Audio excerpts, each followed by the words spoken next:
Hoje com o pastor Joseph Prince. Mas Deus diz, tudo o que fizer prosperará quando meditar na palavra. Quer dizer, o casamento, os filhos, tudo vai prosperar.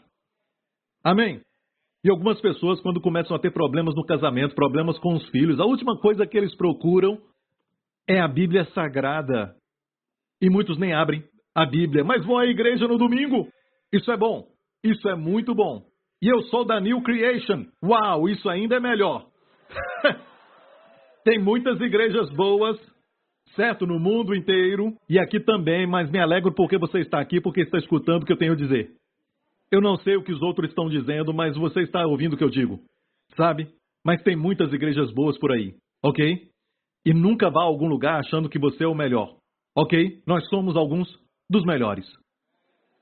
Mas tem muitas igrejas boas por aí, o fato é esse, certo? Vir à igreja no domingo somente não basta, porque eu conheço vocês. Quando você come, você não come só uma vez por semana. Você come, eu acho, todo dia. Não só isso, mas todo dia. Muitos comem, muitas vezes. Ok? E nós não sabemos que aqui tem poder, é comida de campeão. É um presente de Deus e Deus protegeu as Escrituras e ela é precisa. Amém? E tem também essas coisas no meio de muitos evangélicos. Eu não leio a palavra porque não tem revelação. Esta palavra, essa declaração veio do diabo. Pastor Prince, mas a letra mata. Você está interpretando errado. De onde tirou isso? A letra mata. Você sabe onde está isso? Sabe do contexto? Certo? Eles dizem a letra mata, então não leio a palavra. Não! Você interpretou tudo errado. Deixe-me mostrar isso no seu contexto. Quem está aqui há mais tempo sabe disso. 2 Coríntios 3. O qual nos fez também capazes de ser ministros de um novo testamento, não da letra, mas do Espírito. Porque a letra mata, mas o Espírito vivifica. Do que ele está falando? Próximo verso. Olha, é uma continuação. E se o ministério da morte, gravado com letras em pedras, veio em glória, ok? É o ministério da morte. E o que é isso? Os 10 mandamentos. Porque os 10 mandamentos é a única parte da lei que foi gravado em pedras. E Deus o chama de ministério da morte. E por isso eu quero libertar a igreja da morte. Pelo poder do Espírito Santo e pela graça de Deus. Em nome do Senhor Jesus Cristo. Amém? É o ministério da morte. Quando Deus deu os 10 mandamentos, 3.000 pessoas morreram. Não foi? E que festa foi essa? A primeira festa de Pentecostes. Por isso a Bíblia diz em Atos 2 que quando se cumpriu o dia de Pentecostes, o novo Pentecostes, Deus deu o Espírito e não a lei. E 3.000 pessoas foram salvas. O que nos mostra que os 10 mandamentos é o ministério da morte. A lei mata, mas o Espírito vivifica. Amém? Mas pastor, se não ensinar os 10 mandamentos, as pessoas não vão saber que elas não devem matar. Não, não, não. Caim sabia que matar é errado antes dos 10 mandamentos serem dados. Se não falar dos 10 mandamentos, não vão saber que o adultério é errado. Não preciso dos 10 mandamentos. Antes dos 10 mandamentos serem dados, aquela mulher de Potifar, a esposa de Potifar, tentou seduzir José, que era bonito e jovem. E José disse, como poderia cometer essa grande maldade? Ele falou isso do adultério. Como posso cometer essa grande maldade? Certo, o adultério é grande maldade. Não é só maldade. É grande maldade. E ele viveu 400 anos antes dos 10 mandamentos. E olha, o diabo está usando a lei, certo? A lei é santa, justa e boa, mas não tem poder para te justificar. Não pode te fazer santo. Ok? A lei se torna competidora de Cristo. E pela lei vem o conhecimento do pecado. Por Cristo, o conhecimento da justiça. Como um dom. Você está entendendo isso? Então, neste contexto, o ministério da morte, a letra mata é o quê? A lei. O contexto é muito claro. Não se refere à palavra de Deus. Não se refere às Sagradas Escrituras. Então alguns tiraram este verso do contexto e dizem, eu não leio a Bíblia muito porque se você não estiver preparado, orar muito, falar em línguas durante 1 hora, você vai ler a palavra e ela vai te matar. Você está colocando então muitos obstáculos para as pessoas quando você fala isso. E até uma criança entende a Bíblia. Jesus falou certa vez, Pai, eu te agradeço porque ocultaste essas coisas dos sábios e prudentes do mundo e as revelastes aos pequenos. As revelastes aos pequenos, Jesus disse. Crianças entendem a palavra de Deus. Amém? As crianças entendem a palavra. Amém? Mas é lógico, elas amam as histórias preparadas para elas, como Davi e Golias, a Arca de Noé, e por isso as histórias de crianças são baseadas nessas histórias. Tudo está na Bíblia. E essa mesma história da Arca de Noé, quando você lê de novo, você diz, eu não tinha lido isso antes, eu não sabia que isso estava aqui. É lógico, o pastor Príncipe não pode pregar tudo, 1 hora não basta para ele.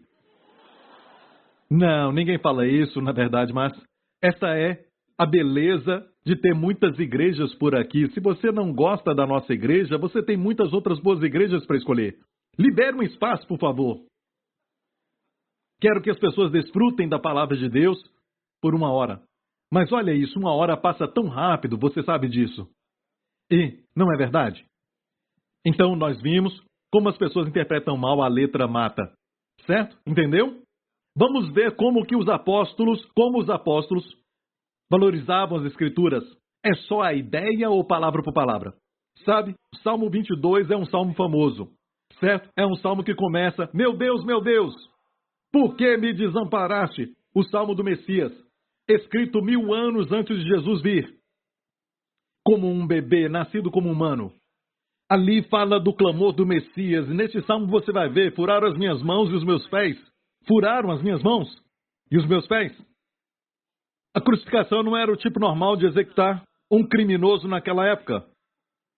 Certo? A crucificação aconteceu mais tarde, pelos persas.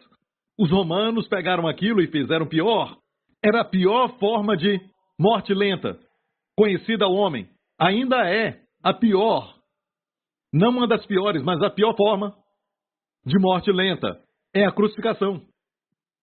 Certos persas começaram, depois os romanos pioraram.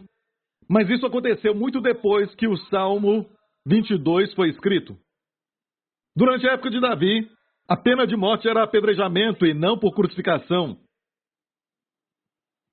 Mas Davi falou pelo Espírito. Mesmo que o homem tenha escrito, o homem tenha falado, mas toda a palavra veio de Deus. Você entendeu isso? Toda a escritura é inspirada. Aleluia. Ele escreveu o Salmo 22 e ali ele disse, no verso 22, então declararei o teu nome aos meus irmãos e na verdade você sabe que é Jesus que está falando. Davi estava profetizando. Uma profecia conhecida como messiânica. Ele disse, as palavras são do próprio Senhor Jesus, declararei o teu nome aos meus irmãos. Diga, irmãos, louvar-te-ei no meio da congregação. E alguns ainda dizem que a Bíblia só tem ideias inspiradas. Mas não é palavra por palavra.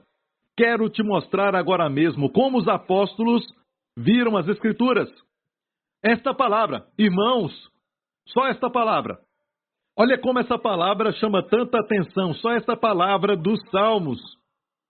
Certo? Não falaram que era somente poesia para poder soar um pouco melhor.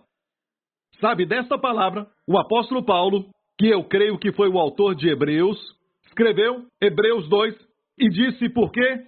Assim, falando de Jesus, o que santifica, como os que são santificados, são todos de um, por cuja causa não se envergonha. Jesus não se envergonha de lhe chamar de irmãos, dizendo, anunciarei o teu nome aos meus irmãos. Cantar-te-ei louvores no meio da congregação. Sempre que adoramos, Ele está no nosso meio adorando ao Pai. Ele é o nosso líder do louvor. Olha, igreja, olha isso. De uma palavra, o apóstolo Paulo pegou aquilo e disse, Jesus nos chama de irmãos. Não se envergonhe de nos chamar de irmãos. Não se envergonhe, sabe por quê? Porque Ele nos santifica, nos torna santos, e nós, que nos tornamos santos, fomos santificados, somos todos um. Eu disse, somos todos um. Quando Deus olha para Jesus, Ele vê você. Amém? Quando Deus vê você, Ele vê Jesus. Isso não é bom? Quando for a Deus, pense nisso. Amém? Aquele que santifica, que torna santo, é Jesus. E aqueles que são santificados, todos nós, somos um. E essa doutrina veio só de uma palavra, dos Salmos. Irmãos, pense nisso. Em Jeremias 31, Deus prometeu dizendo, eis que farei uma nova aliança com a casa de Israel e com a casa de Judá. E sabe como o apóstolo viu isso? Vamos tirar todos os nossos argumentos de Hebreus, ok? Em Hebreus, capítulo 8. O apóstolo Paulo fala sobre Jeremias 31:31. E ele fala aqui da primeira aliança da lei. A primeira aliança foi a lei, ou seja, se você cumprir a lei, Deus vai te abençoar. Se não cumprir, eu te amaldiçoo. Esse sistema, a Bíblia diz, não era irrepreensível. Sabe por que ele te ama? Deus te ama.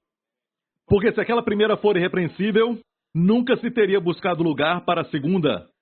Porque repreendendo-os, lhes disse, eis que virão dias, diz o Senhor, estabelecerei uma nova aliança. Viu isso? Somente uma palavra.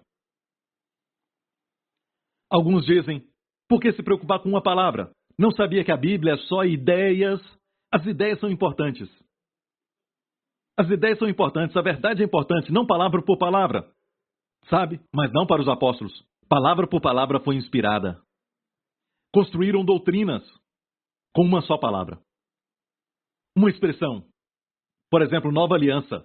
O apóstolo Paulo construiu todo o argumento sobre a nova aliança. E ele cita então a nova aliança falando de Jeremias 31, está tudo aqui. Mas vamos até o verso 12. Porque serei misericordioso para com suas iniquidades e de seus pecados, e suas prevaricações não me lembrarei mais. Agora o apóstolo escreve pelo Espírito, dizendo nova aliança, usando a expressão nova aliança, envelheceu a primeira. Você viu isso? Como eu já falei antes, o marido chega em casa e diz para você, essa é a minha nova esposa. O que isso faz de você? Uma assassina. Você vai matá-lo logo ali, certo? E o fato é este. Quando alguém compra uma nova televisão, quer dizer que aquela antiga televisão ficou velha. Não importa se comprou semana passada. Ele mudou de ideia, queria um carro novo, mesmo tendo comprado um carro no mês passado. Agora ele tem um carro novo e aquele outro ficou velho. Ou seja, o apóstolo elaborou de uma frase. Elaborou usando uma expressão. As escrituras sempre foram tremendamente protegidas. Durante séculos. Foi escrita por mais de 16 séculos, por mais de 40 autores. Alguns eram reis, outros pescadores, um era publicano, um doutor, e assim por diante. Todo tipo de gente, mas todos secretários. Deus fez isso e soprou sobre eles. E Deus preservou cada palavra. Quando a Bíblia diz, o Senhor é o meu pastor e nada me faltará, isso quer dizer então que nada vai faltar. Não foi colocada lá, sabe, só para ser uma poesia. Está me ouvindo?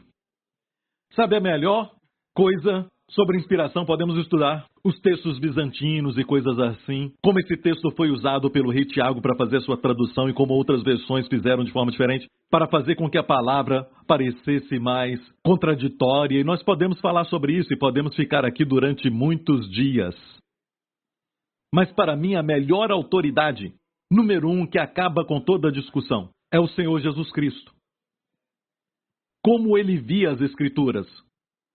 Como vimos, ele disse, está escrito. A audácia de lutar contra Satanás com o que está escrito. Não com seu poder como filho de Deus, mas com o que está escrito. Nem mesmo com o poder do que o Pai tinha falado dele. Mas está escrito. Diga, está escrito. Está escrito, está escrito. 3 vezes o diabo foi a ele. E 3 vezes ele falou, está escrito. Ele não recuou de usar a espada. Amém? Como Jesus vê a Bíblia? Será que Jesus acredita na inspiração palavra por palavra? Bem, vamos olhar um capítulo, mas antes vou falar do que aconteceu. Sabe, os saduceus, aqueles 2 grupos de religiosos na época do Senhor Jesus, eram os saduceus e os fariseus. Os saduceus não acreditavam na ressurreição do corpo, certo, no final dos tempos. Mas os fariseus acreditavam nisso, então eles viviam discutindo sobre essas coisas. Nós sabemos que os saduceus não acreditavam na ressurreição, certo? Mas os fariseus, eles se gloriavam na lei e acrescentavam mais leis. e usavam a lei para condenar as pessoas. Ok, e Jesus estava no meio deles, esses dois grupos vieram contra Jesus nesse capítulo, e os saduceus falaram. E eles falaram, Senhor, temos uma pergunta para você. Sabe, eu amo quando pessoas fazem perguntas para mim e me dão umas perguntas totalmente estranhas, como o pastor Prince, se essa pessoa recebeu a Jesus Cristo, e nós não sabemos se essa pessoa recebeu, ok? Baseado no que você falou. Você disse que ele recebeu, então vamos lá. Recebeu a Jesus Cristo e se tornou um pastor, aí fica mais difícil. Se tornou um pastor. Por muitos anos foi um pastor e depois disso, sabe, ele deixou a esposa, deixou a igreja, deixou tudo e se tornou um sacerdote de uma outra religião. Pastor Prince, ele vai ser salvo? O senhor crê em salvação para sempre, ele será salvo? Eles amam esse tipo de história, sabe? Eles amam isso. Só tem uma resposta. Quando você era um pecador, não importava o bem que você fazia. Você se tornou justo pelo que fez? Não, o que o primeiro Adão fez foi tão forte, foi tão eficaz, que pelo seu pecado, você era um pecador, nasceu um pecador. Você podia fazer coisas boas, e às vezes, quando você era um pecador, você fazia coisas boas, mas ainda era um pecador. O bem que você fazia não mudava o seu status.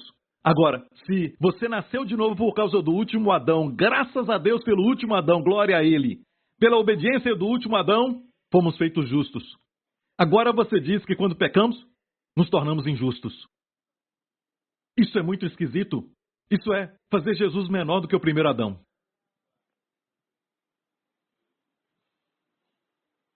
Bem, pastor Prince, alguém pode renunciar a Jesus Cristo? Vou fazer uma pergunta. Quando você era pecador, você podia renunciar o seu pecado? Você podia dizer, eu renuncio a Satanás e a minha posição de pecador, uso o livre-arbítrio, e renuncio a Satanás e renuncio a minha posição de pecador. Isso faria de você um não pecador agora? Não. O livre-arbítrio não pode mudar tudo. Tem que nascer de novo. Da mesma forma, um cristão debaixo de muita pressão renuncia a Jesus, Deus conhece o coração. Você não.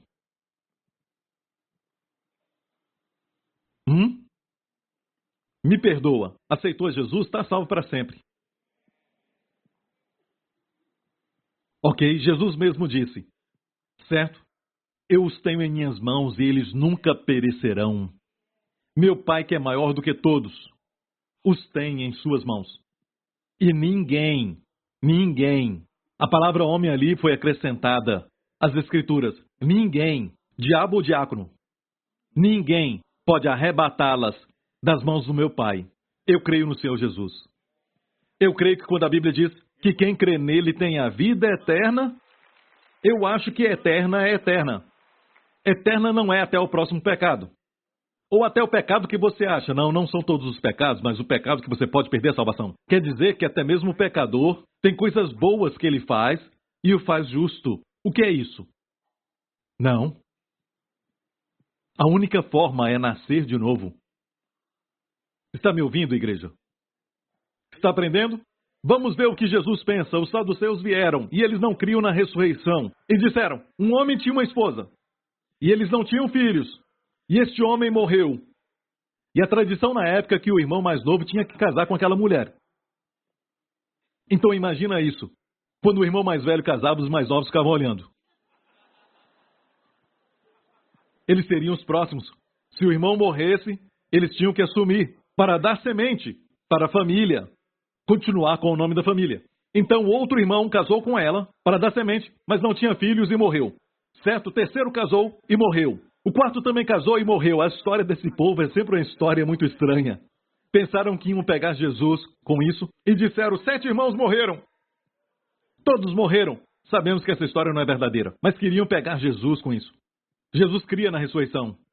E disseram, Senhor, na ressurreição, os saduceus que não criam na ressurreição disseram, na ressurreição, quando estiverem todos lá na ressurreição, de quem será aquela mulher? Vamos ver a história. Portanto, na ressurreição, de qual dos 7 será a mulher, visto que todos a possuíram? Jesus, porém, respondendo, disse-lhes, errais não conhecendo as Escrituras, nem o poder de Deus. Perceba que ele falou sobre as Escrituras. nem o poder de Deus. Os dois andam juntos. Porque na ressurreição nem casam, nem se dão em casamentos, mas serão como os anjos no céu. Você não entende isso agora, não se preocupe. Vamos ter um novo corpo para isso, então o corpo vai ser diferente. Próximo verso. E acerca da ressurreição dos mortos, não tendes lido o que Deus vos declarou, dizendo: Eu sou o Deus de Abraão, o Deus de Isaque e o Deus de Jacó. Ora, Deus não é Deus dos mortos, mas dos vivos. Ele está falando da ressurreição, certo? Ele estava falando do fato de que a ressurreição, os saduceus não criam nisso. Ele disse: Não tendes lido que vos declarou Deus dizendo: Eu sou o Deus de Abraão, o Deus de Isaque e o Deus de Jacó. Deus não é Deus dos mortos, mas dos vivos, e as turbas, ouvindo isso, se maravilhavam da sua doutrina. Vou te falar por quê. No hebraico, soava assim: Elohi, Elohé, Abraham, Elohé, Yeshak, Ve Elohé, Yaakov. Sim, você não entendeu? Mas aqui, com uma palavra, Jesus, na verdade, Jesus citou um verso. Não, ele citou, na verdade, só uma palavra que destruiu a teoria de não haver ressurreição. Uma palavra. Sabe qual? Foi um verbo. Um verbo no tempo presente. Eu sou o Deus de Abraão. Ainda sou o Deus de Abraão. Eu ainda sou o Deus de Isaque. Eu ainda sou o Deus de Jacó. Eles não estão mortos. Não é eu fui o Deus de Abraão. Eu sou. Quer dizer que estão vivos em algum lugar. E por isso a multidão ficou maravilhada com a sua doutrina. Elohi, Elohé. Elohi, que na verdade é eu sou. Não, eu fui o Deus de Abraão. Entendeu? Um argumento, e ele usou para este argumento uma só palavra. E ele citava Êxodo 3, se quiser checar. Sabe quando ele falou isso? Na sarça ardente. A Moisés. Ele disse a Moisés: tirai as sandálias, porque o lugar em que pisa é terra santa.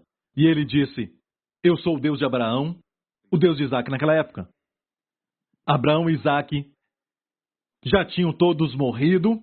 Quando Moisés esteve na sarça ardente, eles já tinham morrido há mais de 400 anos. Mas olha, Deus ainda disse: Elohi, Elohé, Abraão. Eu sou o Deus de Abraão. Só um verbo no tempo presente. Agora, escute. Os saduceus não falaram: olha, você está usando só um verbo, uma palavra. Eles conheciam a inspiração das Escrituras e que eles discutiam, certo? Eles nunca discordavam das Sagradas Escrituras. Eles conheciam a inspiração das Escrituras. Não era uma ideia, não era inspiração de ideias, mas sim palavra por palavra. Eles não disseram: Jesus, o Senhor está falando eu sou e não eu era. Não sabia que naqueles dias usavam muitas linguagens poéticas, expressões imaginárias. Isso não existe, é Escritura. Toda palavra foi inspirada. Ok? Eu já vou terminar no mesmo capítulo 22. Eu amo este capítulo. Os fariseus vieram e disseram: esses saduceus são uma piada. É a nossa vez agora. E foram a Jesus. Jesus olhou para eles e eles fizeram uma pergunta que não tem nada a ver com esse estudo, mas Jesus deu a resposta e depois Jesus fez uma pergunta para eles. Vamos ver isso. E estando reunidos os fariseus, interrogou Jesus dizendo: que pensais vós do Cristo, o Messias? Ele era o Messias e perguntou: o que pensais vós de Cristo? De quem ele é filho? E disseram-lhe: de Davi. Saiba de uma coisa. Na mente deles, Davi era maior do que o Messias. Os fariseus, esse era o problema. Olha, e hoje temos o mesmo problema. Alguns dizem: aquele homem de Deus disse isso, e não acredito nesse ensinamento, porque o meu pastor não disse isso. Aquele homem de Deus disse isso. Pare de falar sobre homens e fale de Jesus Cristo. Temos que ver que Jesus é maior. Em Hebreus nos fala sobre anjos, mas Jesus é maior do que os anjos. Fala sobre Moisés, mas Jesus é maior do que Moisés, porque Moisés era um servo e Cristo é o Filho. A lei veio por Moisés, mas a graça e verdade vieram pelo Filho. Certo? Compara Jesus com os seus sacerdotes, com os sacerdotes. Hoje com o pastor Joseph Prince. Com uma palavra, Jesus, na verdade, Jesus citou um verso. Não, ele citou, na verdade, só uma palavra que destruiu a teoria de não haver ressurreição. Uma palavra. Sabe qual? Foi um verbo Um verbo no tempo presente. Eu sou o Deus de Abraão. Ainda sou o Deus de Abraão. Eu ainda sou o Deus de Isaac. Eu ainda sou o Deus de Jacó. Eles não estão mortos. Não é eu fui o Deus de Abraão. Eu sou. Quer dizer que estão vivos em algum lugar. E por isso a multidão ficou maravilhada com a sua doutrina. Elohi, Elohé. Elohi, que na verdade é eu sou. Não, eu fui o Deus de Abraão. Entendeu? Um argumento, e ele usou para este argumento uma só palavra. E ele citava Êxodo 3, se quiser checar. Sabe quando ele falou isso? Na sarça ardente, a Moisés. Ele disse a Moisés, tirai as sandálias, porque o lugar em que pisa é terra santa. E ele disse, eu sou o Deus de Abraão, o Deus de Isaac naquela época. Abraão e Isaac já tinham todos morrido quando Moisés esteve na sarça ardente. Eles já tinham morrido há mais de 400 anos. Mas olha, Deus ainda disse, Elohi, Elohé, Abraão, eu sou o Deus de Abraão. Só um verbo no tempo presente. Agora, escute, os saduceus não falaram, olha, você está usando só um verbo, uma palavra. Eles conheciam a inspiração das Escrituras e que eles discutiam, certo? Eles nunca discordavam das Sagradas Escrituras. Eles conheciam a inspiração das Escrituras. Não era uma ideia, não era inspiração de ideias, mas sim palavra por palavra. Eles não disseram, Jesus, o Senhor está falando eu sou e não eu era. Não sabia que naqueles dias usavam muitas linguagens poéticas, expressões imaginárias. Isso não existe, é Escritura. Toda palavra foi inspirada. Ok? Eu já vou terminar no mesmo capítulo 22. Eu amo este capítulo. Os fariseus vieram e disseram, esses saduceus são uma piada. É a nossa vez agora. E foram a Jesus. Jesus olhou para eles e eles fizeram uma pergunta que não tem nada a ver com esse estudo, mas Jesus deu a resposta e depois Jesus fez uma pergunta para eles. Vamos ver isso. E estando reunidos os fariseus, interrogou Jesus dizendo, que pensais vós do Cristo, o Messias? Ele era o Messias e perguntou, que pensais vós de Cristo? De quem ele é filho? E disseram-lhe de Davi. Saiba de uma coisa. Na mente deles, Davi era maior do que o Messias. Os fariseus, esse era o problema. Olha, e hoje temos o mesmo problema. Alguns dizem, aquele homem de Deus disse isso, e não acredito nesse ensinamento, porque o meu pastor não disse isso. Aquele homem de Deus disse isso. Pare de falar sobre homens e fale de Jesus Cristo. Temos que ver que Jesus é maior. Em Hebreus nos fala sobre anjos, mas Jesus é maior do que os anjos. Fala sobre Moisés, mas Jesus é maior do que Moisés, porque Moisés era um servo e Cristo é o Filho. A lei veio por Moisés, mas a graça e verdade vieram pelo Filho. Certo? Compara Jesus com o seu sacerdócio, com o sacerdócio levítico e coloca sempre Jesus como maior. Quando você estuda a palavra de Deus, procure Jesus até que ele seja exaltado. Então, para eles, os fariseus, Jesus era filho de Davi. Se era filho de Davi, quem é maior? O pai ou o filho? Certo, o pai, não é? Mas olha bem, Jesus disse, como é então que Davi em espírito lhe chama Senhor? E ele está citando o Salmo 110. Se ler o Salmo 110, você vai ver essa frase. Como Davi disse, Davi pelo espírito chamou o Messias de Senhor, dizendo, o Senhor disse ao meu Senhor, assenta-te à minha direita, até que eu ponha os teus inimigos por os cabelos dos teus pés. E olha isso. O Novo Testamento é em grego e o Antigo Testamento é em hebraico, ok? O Novo Testamento não te dá uma revelação. Ele diz, o Senhor é o Senhor. Curios, disse para o meu Curios. Os dois é o Senhor. Não há distinção. Mas no hebraico, Antigo Testamento, nos Salmos, Salmo de número 110, verso 1. Yahweh, o Senhor, disse para Adoni.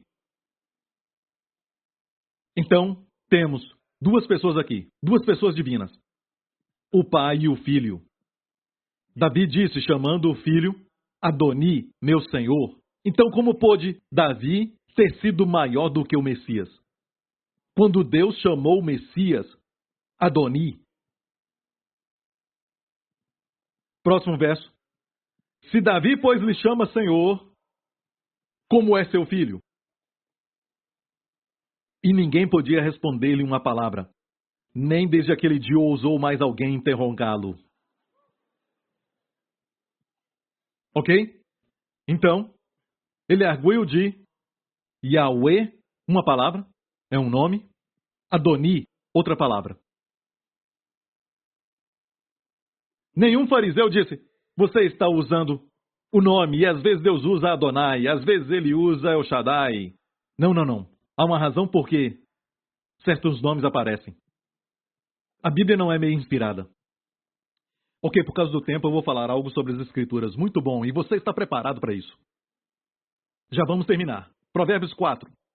Aqui diz, filho meu, atenta para as minhas palavras, as minhas razões inclina o teu ouvido, não as deixa apartar-se dos teus olhos, guarda-as no íntimo do teu coração, porque são vida para os que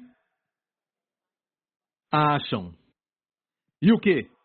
Saúde. Para o quê? Todo o seu corpo. Olha a palavra todo. Não ignore esta palavra. A palavra é saúde para todo o seu corpo. Existe medicamento que é saúde para todo o corpo? Eu te falo de medicamentos que vão curar sua doença. Vamos dizer uma diarreia. Deixa eu falar bem claro. Mas olha, o aviso diz, você pode ficar cego. Então você tem um caso, sabe, que vai parar a sua dor de cabeça, mas vai causar úlcera no estômago. Tem muito ácido. Vai parar a dor, mas no futuro vai causar outra dor. Então, todo medicamento, certo? Vem com um papel bem fininho, dobrado, mas quando abre parece um rolo. E ninguém se incomoda em ler, porque a terminologia diz que é algum clorito de clorato. Se você é sensível a isso, não tome. Eu nem sei o que é isso. Como é que eu vou saber se eu sou sensível a esse tipo de clorito de clorato? Mas olha isso. Tem um medicamento que não tem efeito colateral. É saúde para todo o seu corpo. Todo o seu corpo. Todo o seu corpo. Isso é incrível.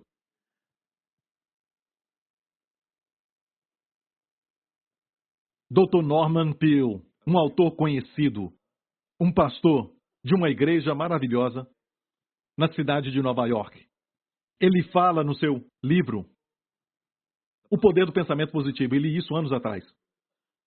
Ele fala como ele foi convidado para falar numa conferência de negócios. Ele foi à conferência e nem sabia por que ele estava lá. Ele disse que as pessoas iam falar sobre taxas, os custos relacionados aos negócios. E ele foi convidado. Ele estava sentado junto com o líder da conferência. E aquele líder olhou para ele e perguntou, você é um pastor? Ele disse sim. Você acredita na cura pela fé? Ele perguntou isso. Ele disse sim, eu creio que Deus cura. E o homem disse, posso te falar algo que aconteceu comigo? E o Dr. Norman disse, é lógico. E esse homem falou, muitos anos atrás, ele disse, eu fui diagnosticado com um tumor no meu queixo. Os médicos falaram que era incurável. Estava com os dias contados. Ele voltou para casa muito desanimado. Ele disse que ele frequentava a igreja, mas ele era, sabe, só um frequentador por causa da sua esposa, sabe, dos seus amigos. Ele disse, raramente eu li a Bíblia. Depois de receber essa notícia, ele voltou e estava triste, desanimado, deitado na cama. Ele pediu à esposa, porque ele sentiu vontade de ler a Bíblia, e pediu à esposa. Ela trouxe a Bíblia e ele começou a ler. E no próximo dia leu mais um pouco. No outro dia também leu. E ele passou por longos períodos de leitura. Imagina ele lendo como Elias preparou as 12 pedras, quando ele desafiou os profetas de Baal, e eles quebraram o altar, se cortaram todo. Eu estava lendo isso ontem e pensei comigo mesmo, sabe? Os profetas de Baal provavelmente pensaram, você tem que se cortar, tem que se machucar, tem que se ferir, para que Baal respondesse. Elias foi muito calmo, não se cortou. Preparou as 12 pedras, e a Bíblia diz que as pedras eram de acordo com os números das tribos de Israel. A tipologia está clara ali, de acordo com as tribos de Israel. Ele só orou, pediu fogo e fogo desceu. Até queimou as pedras. Eu li isso e a minha fé foi fortalecida. Eu creio em Deus, nesse Senhor. Amém? Eu não sei o que ele estava lendo, mas eu estou falando que quando lê a Bíblia isso acontece. Você pode ler no vaso. Essas histórias vão te ajudar a... Olha, escute. O lixo sai, a vida entra. Que legal! Alguns de vocês são muito religiosos. Ah, pastor, isso é horrível, ler a Bíblia no vaso. E você não lê. Você fala isso, mas não lê. Está falando o quê? Se você tem a Bíblia, você deve então lê-la, certo? E alguns ficam com esse pensamento do diabo e ficam até mesmo adorando a Bíblia, a ponto de nem abrir a mesma. A Bíblia é para você usar até que ela caia em pedaços, porque isso indica que você não está caindo em pedaços. Use a Bíblia e eu sempre faço uma coisa. Eu sublinho. Não sublinhe aquilo que o outro sublinhou, aquilo não falou com você, mas leia a Bíblia e você vai sublinhar aquilo que vai falar com você. Alguns fazem até um arco-íris, vermelho aqui, amarelo ali, verde ali. É lindo olhar para a Bíblia deles, mas o que isso falou a eles? Faça isso com a sua Bíblia. Tem uma Bíblia com as margens grandes para você escrever as suas anotações para que isso se torne algo pessoal, algo da sua meditação. As mensagens que eu prego vêm de uma Bíblia com margens largas que eu escrevi algo do lado e muitas revelações que Deus me deu eu ainda não preguei. Eu não preguei ainda. Ainda não é o tempo, mas muitas delas vêm daquela Bíblia. Mas a que eu uso para pregar é esta Bíblia. E eu tenho muitas Bíblias, todos os tipos de Bíblias. Eu amo a Bíblia. Coloque em todo lugar. Quando estiver assistindo televisão, a sua novela ou algo assim, coloca perto ali daquela mesa, do lado do sofá. Propaganda, você pega, começa a ler. Ah, pastor Príncipe, nós não devemos ler desta maneira. Pelo menos está lendo algo, qual o seu problema? Vai ficar surpreso ao fazer isso. Eu sei, eu não estou falando que você só deve ler e abrir a Bíblia e ler de qualquer maneira. Tem muita coisa interessante que você pode ler e meditar naquilo. Culturas interessantes da época. Tudo lindo. Fala do amor de um homem pela mulher. O amor do pai pelo filho. Muito drama e violência. Está tudo ali. A Bíblia não. É só palavras, mas fala de um homem que esfaqueou um rei malvado, certo? E o rei era tão gordo que a sua faca entrou e ficou dentro da sua barriga. E a Bíblia diz que sujeira saiu. E você para e pensa, essa história é uma história boa, mas olha bem a verdade, a palavra de Deus faz também a sua obra. E a sujeira toda sai. Mata todo o mal. E este homem, sabe, começou a ler a Bíblia. O homem daquela história. Ok. Esse homem com tumor no seu queixo começou a ler a Bíblia, ok? E eu já vou terminar. Então escute isso com atenção. Certo? Ele somente leu. E falando com o doutor Norman, ele começou a ler muito mais. Todo dia. Um dia ele leu e sentiu uma presença maravilhosa. Uma experiência do caminho de Emaús. O doutor não falou isso, eu estou dizendo. Ele sentiu um calor dentro dele e ele se sentiu alegre. Às vezes você lê a Bíblia e às vezes é algo muito até negativo, a história, mas você se sente bem, está te limpando. Se sentiu bem. Ele voltou ao doutor que deu o diagnóstico para ele e não encontrou o tumor. O médico falou assim, não se alegre muito, isso pode voltar. Isso vai voltar. Ele disse, isso nunca me incomodou. Sabe por quê? Eu sei que eu fui curado. Falou o doutor Norman. E ele o perguntou, quantos anos atrás isso foi? Ele disse, 14 anos. E nunca voltou. É o poder da palavra de Deus. Você está ouvindo? Uma senhora foi diagnosticada com problemas mentais. Ela não podia concentrar ou pensar por causa desse problema. Então alguém, eu esqueci, o pai ou alguém, levou para ela as escrituras em CD. Naquela época eram as escrituras na fita. Na época em que isso aconteceu. E colocaram o Walkman nela, na época do Walkman, certo? Colocaram e falaram para ela escutar diariamente. Ela estava quase perdendo a sua mente. Não conseguia concentrar. E todos os tipos de problemas mentais, dificuldades mentais, mas ela ouviu a palavra. E a palavra ali tocando, só a palavra.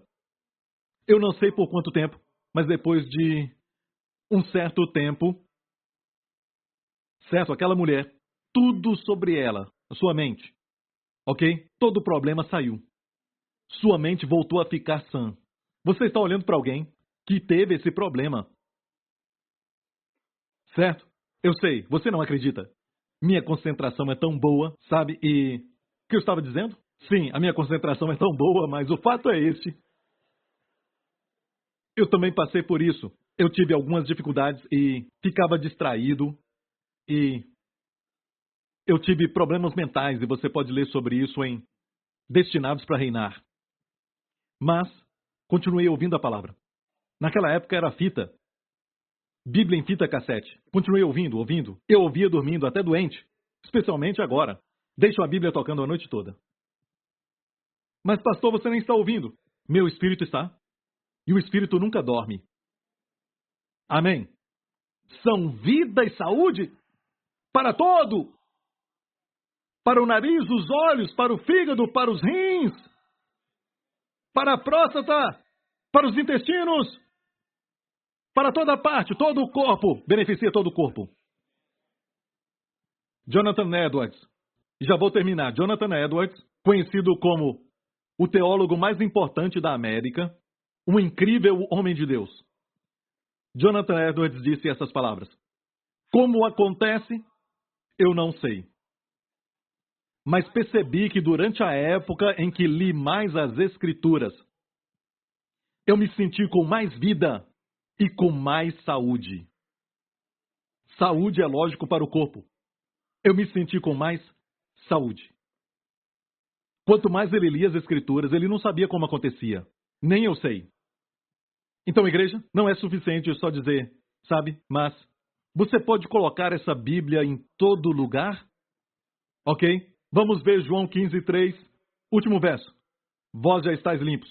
Vocês aqui hoje já estão limpos. Por causa da palavra que vos falei.